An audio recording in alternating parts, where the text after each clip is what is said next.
everyone. I am Ryan Dominic Espinosa of Osmeña Colleges Elementary School, Bulacan number 1. Mula sa bugaw ng karagatan hanggang sa luntiang kagubatan, ang ating kalikasan ay isang obra maestra na nagbibigay ng buhay at kagandahan sa mundo.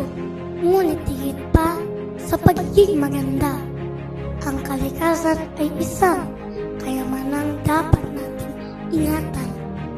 Sapagkat tulad ng mga anumang likha, ito rin ay maaaring masira at maglaho kung hindi natin ingingatan.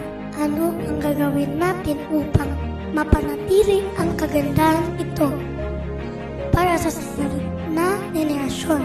Sa bawat pahina ng isang kwento, may aral na natutunan, at sa bawat tapat, may pag-asa na darama.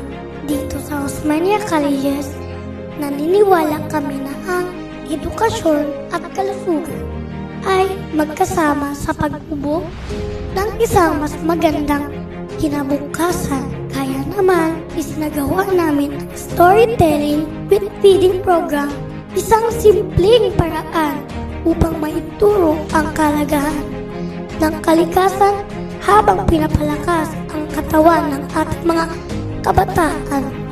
Sa pamamagitan ng makabuluhang mga kwento, natutunan ng mga bata ang tamang pangangalaga sa ating kapaligiran.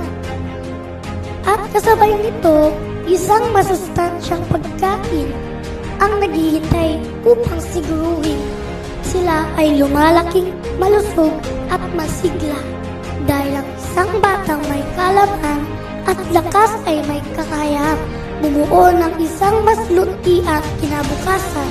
Kaya sa mga kapwa ko kabataan, sama-sama nating tulungan at ingatan ang ating kalikasan.